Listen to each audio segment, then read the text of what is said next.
After 17 years at Meridian Technologies, I thought I knew what loyalty meant.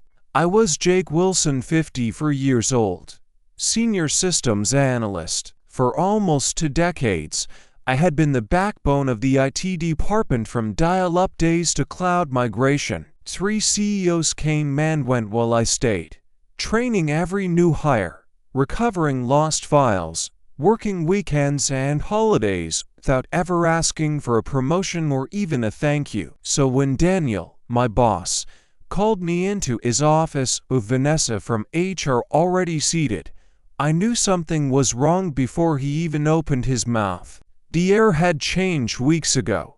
"Jake," he said flatly, "we're eliminating your position." No warning, no explanation. Just that. I nodded once.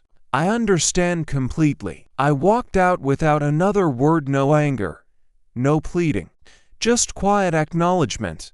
Back at my desk, I watched younger employees glance my way, then quickly look down. News travels fast. Most of them were coders I'd trained myself, good kids, but they didn't know how our older systems worked. None of them could navigate the software I built or find the admin credentials buried 3 layers deep in every system. I packed up methodically, family photo, coffee mug my son made in high school, to small cactus that somehow survived 17 years under fluorescent lighting. Bethany from marketing stopped by. "Jake, I just heard. This is ridiculous. You practically built this place." I shrugged.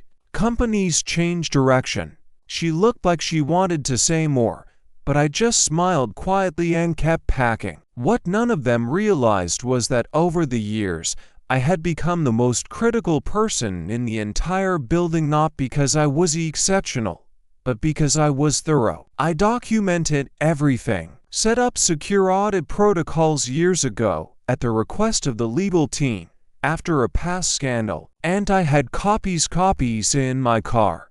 As I drove away, looking back at the 12-story building where I'd spent most of my adult life, I thought about all those years. The security badge I'd just surrendered had been renewed 16 times, and now it was gone, but not forgotten.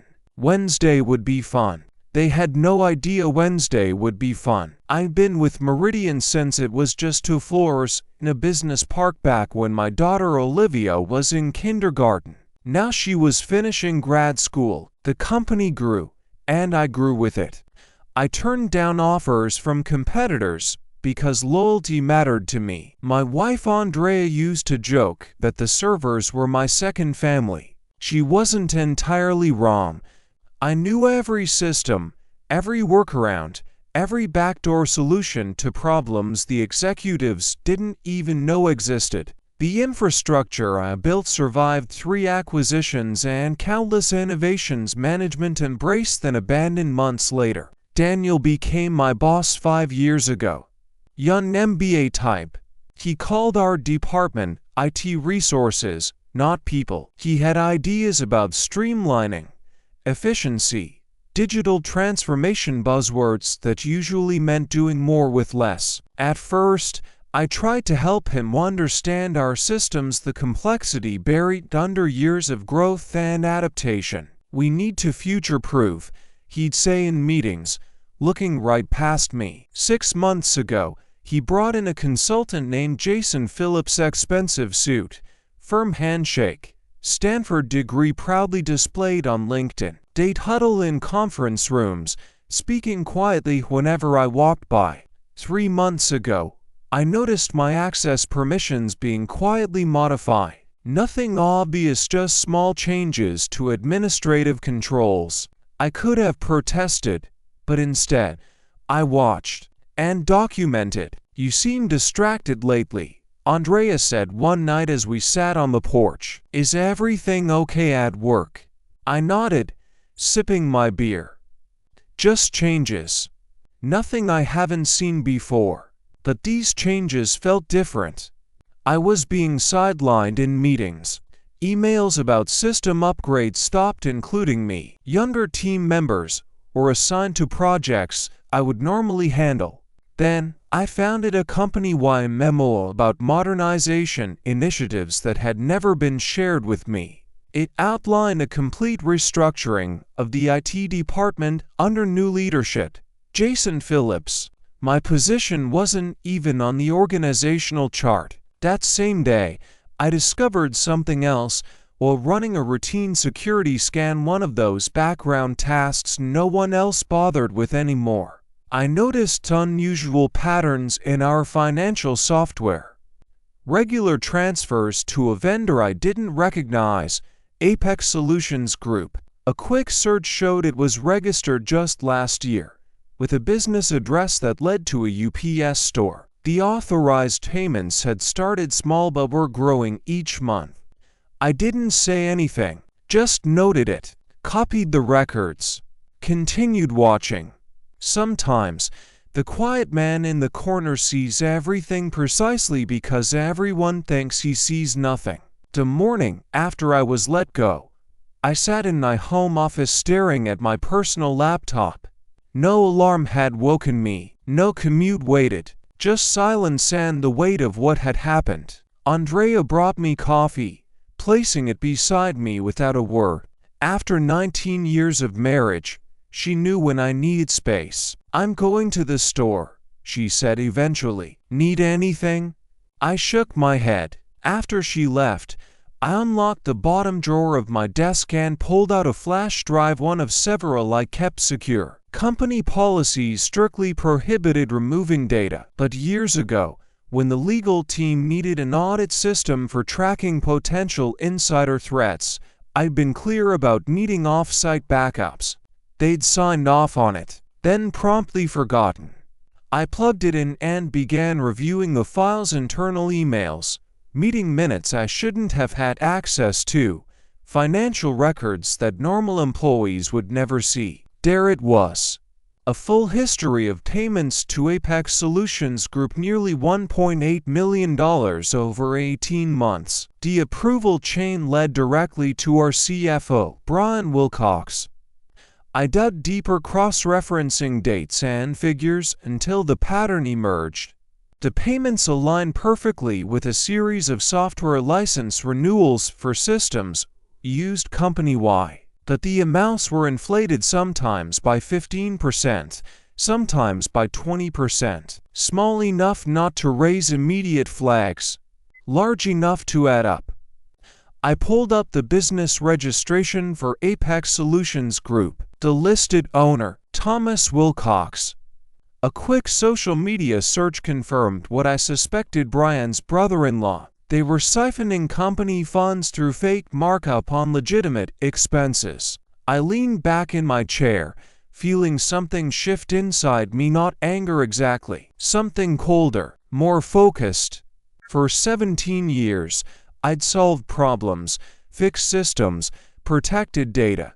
I'd been the reliable one, the steady presence who never caused waves. And they discarded me like outdated hardware. My phone buzzed with a text from Stephen, a junior analyst I'd mentored over the past 2 years. "Sorry about yesterday. Total BS. Phillips is already moving into your old office." I set the phone down without responding. The pieces all fit now. Daniel and the CFO needed me gone before anyone could connect the dots on their scheme. They probably thought the evidence would disappear with me, that I was just some aging tech guy who didn't understand modern finance. I opened my email and began drafting a message to the board of directors, then stopped, finger hovering over the send button. Too direct, too easy to dismiss as the bitter accusations of a fired employee. I needed leverage, precision, a way to expose the fraud that couldn't be ignored or covered up.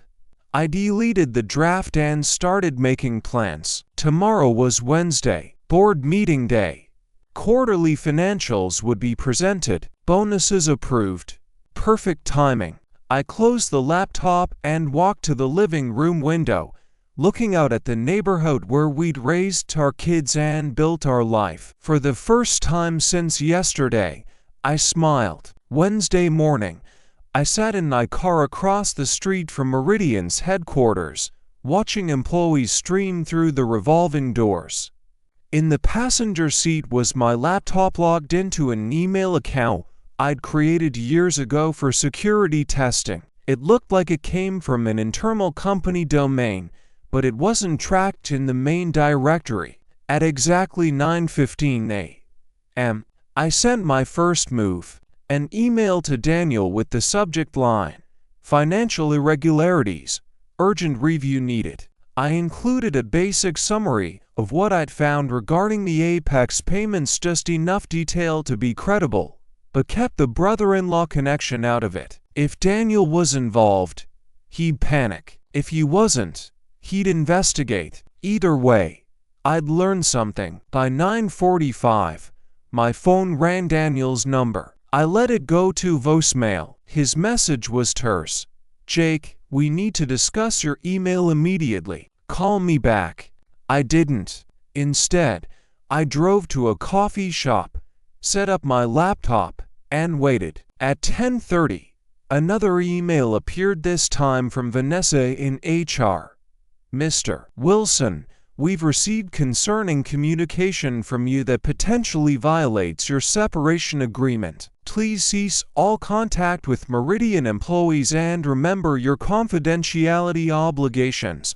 Any further communications may result in legal action." So that's how they were playing it. Threaten, dismiss, isolate. I hadn't even signed any separation agreement. At noon, I drove to my bank and accessed my safe deposit box. Inside was another backup holder, but with critical information I hadn't included on my regular drives.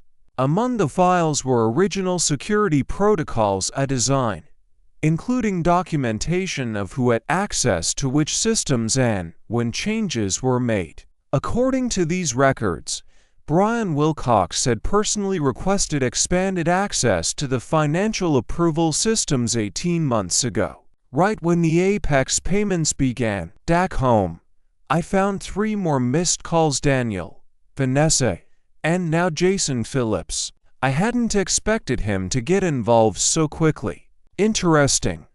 I checked my personal email to find a message from Stephen marked urgent. "Jake, they're saying you sent some crazy email about financial fraud. Phillips called an emergency meeting.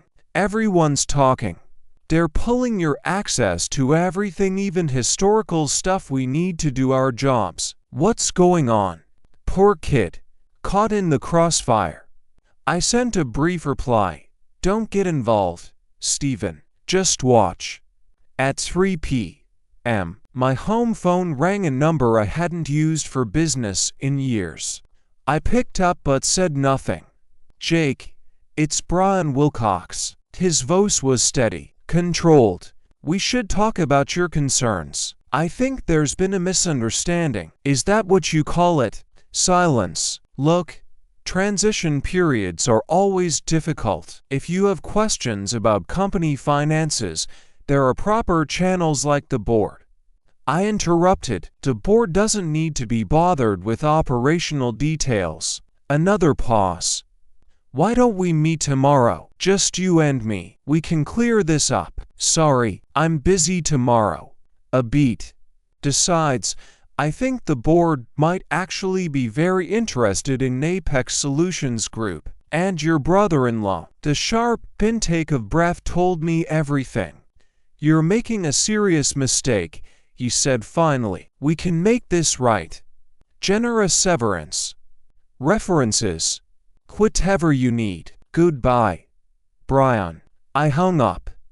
Within 10 minutes, Vanessa emailed again. Suddenly, my severance package had doubled with an attached agreement requiring my complete confidentiality regarding all company matters. They were scrambling, but they still thought they were dealing with a simple extortion attempt. They had no idea what was coming. Thursday morning brought clarity and confirmation. I'd spent the night combing through years of data, connecting dots I'd previously overlooked. The Apex scheme wasn't Brian's first creative accounting project. 3 years ago, shortly after he became CFO, another pattern emerged. consulting fees to a firm called Lakeside Business Solutions. Different name, same game. Inflated invoices for services partially or never render.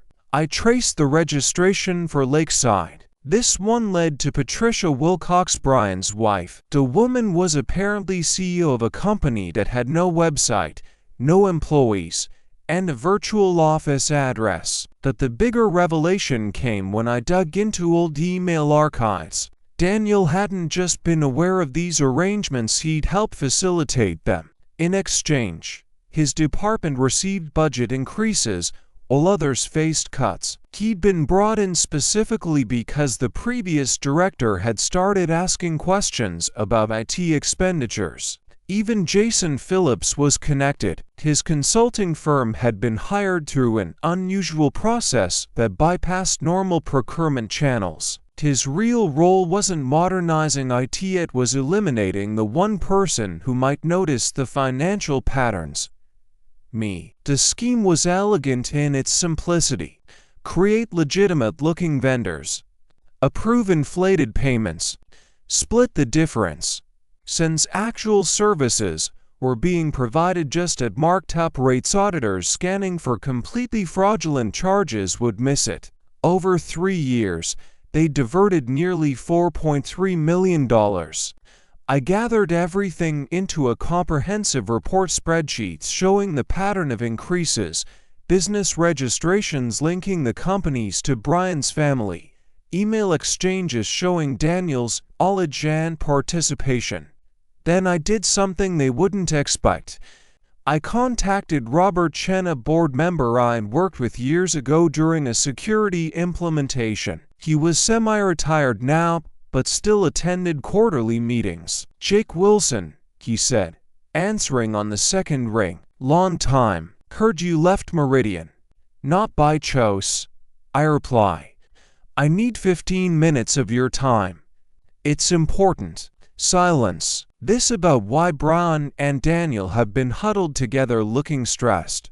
"Board meeting was tense yesterday." "Probably," I said. He chuckled. "Always figured you knew where the bodies were buried. Where can we meet?" An hour later, we sat in a quiet park 3 miles from headquarters.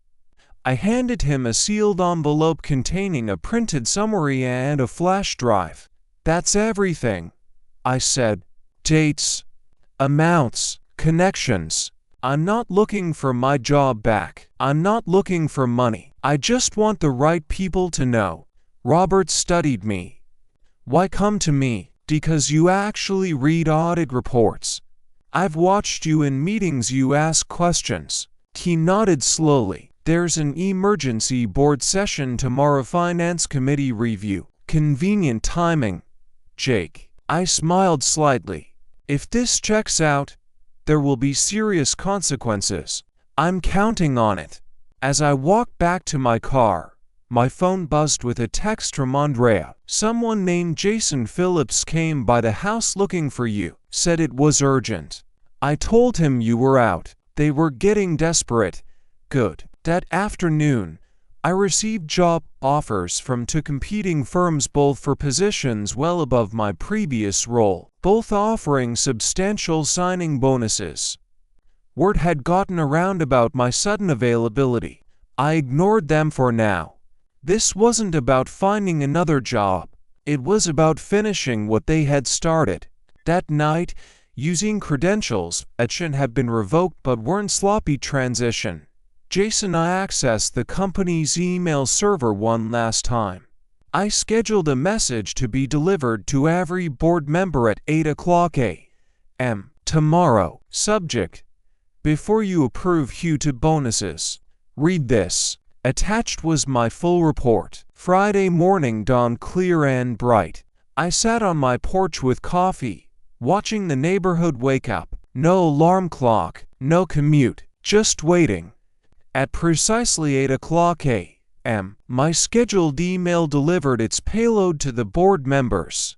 By 8:17, my phone began to ring, numbers I didn't recognize, likely board members' assistants scrambling to reach me. I let them all go to voicemail. At 9 a.m., The emergency finance committee meeting would begin. Robert Chen would be there, my report in hand, watching reactions as the email was discovered and discussed. At 9:32, Stephen texted, "Police are here. Wilcox and Daniel being questioned in conference rooms." Phillips looked sick. "What did you do?" I didn't respond. The wheels were turning exactly as I'd anticipated. By 10 o'clock a.m., Meridian's general counsel called. Unlike the others, I answered this one. "Mr. Wilson, this is Patricia Graves from legal. We need you to come in immediately to discuss information you've provided to the board." "I'm available by phone," I replied. "This really requires an in-person discussion." "No, it doesn't," I interrupted calmly. "Everything I know is in that report. Everything I have is already backed up in multiple secure locations. If anything happens to me or my family, additional copies go to the SEC, IRS, and 3 news outlets." "Silence, Mr. Wilson," she finally said, her voice carefully measured. "The board is taking this extremely seriously. They've already placed several executives on administrative leave pending investigation. They would appreciate your cooperation." "I've cooperated fully by providing complete documentation. My part is done." After she hung up, I drove to a diner 20 miles outside Columbus. No sense being easily found today. Over lunch, news began breaking on local business sites. Meridian Technologies executives under investigation for financial irregularities. No names yet, but that would come. At 2 p.m., Robert Chen called. "It's a bloodbath," he said without preamble. "Brian confessed once we confronted him with your evidence trying to cut a deal, blaming Daniel for pressuring him. Daniel's denying everything. And Phillips claims he was just a consultant who had no knowledge of financial matters. Board isn't buying it. They've suspended all 3 pending further investigation. Forensic accountants are coming in Monday. Early estimates suggest at least $4.5 million diverted over 3 years. Maybe more." I nodded to myself. I'd been close. "The board wants to talk to you," Robert continued, "about coming back not just to your old position. They're creating a new chief security officer role, reporting directly to the board." I'd anticipated this possibility but still found myself surprised. "I'll think about it," I said. That evening, I told Andrea everything. She listened without interrupting, then asked, "What do you want to do?" "Good question." The revenge part was complete. The people who pushed me out were themselves being pushed out, likely facing criminal charges. Justice had been served cold and precise. The returning to Meridian meant walking back into the place that had discarded me after 17 years of service. Could I do that? Did I want to? "I need time to decide," I said finally. Later that night, I opened my laptop one last time and posted a single message to my otherwise dormant LinkedIn profile. Never burn bridges. Just let them collapse under the weight of their own greed. Within minutes, former colleagues began reaching out. Word was spreading. The quiet systems I had brought down 3 executives without raising his voice. By Monday, everyone would know exactly who they'd underestimated.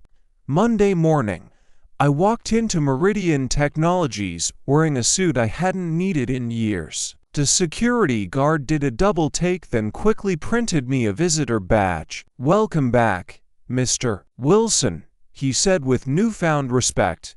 The elevator ride to the executive floor was quiet. I'd never had reason to visit this level before. Now, I was expected in the boardroom. 10 board members sat around a polished table. Robert Chen nodded slightly as I entered. The interim CEO previously, the who looked uncomfortable. "Mr. Wilson," she began. "Thank you for coming. The situation you've brought to light is unprecedented." I remained silent. The full extent of the fraud appears worse than initially reported, she continued. The forensic team has identified nearly $5.2 million in diverted funds. Criminal charges are being prepared. Still, I waited. Robert cleared his throat. Jake, the board has unanimously voted to create a new executive position, Chief Information Security Officer. Full executive privileges, reporting structure directly to the board. We'd like to offer you the role. I set my folder on the table. Inside, you'll find my conditions. Non-negotiable. The CEO opened it, scanning quickly. Her eyebrows rose. Full audit authority across all departments. Independent budget. Veto power on financial and technology decisions. I nodded once. This is unusual, she said. So was embezzling $5.2 million. I reply. That happened because no one was watching. Now someone will be. The room fell silent. You have until noon, I said, standing. I have other offers. As I turned to leave, Robert asked, Did you plan this all along, Jake? I paused at the door. I didn't plan to be fired after 17 years, I said. Everything after that was just me doing what I've always done, identifying system vulnerabilities and implementing appropriate security measures. At 11:47, they called. They'd accepted every condition. 6 months later, I sat in my new corner office reviewing security protocols for the upcoming quarter. The view overlooked the Columbus skyline, a daily reminder of how much had changed. Brian Wilcox had pleaded guilty to multiple fraud charges in exchange for cooperation. He'd receive a reduced sentence, still significant. Daniel was fighting the charges, insisting he was unaware of the scheme despite the evidence.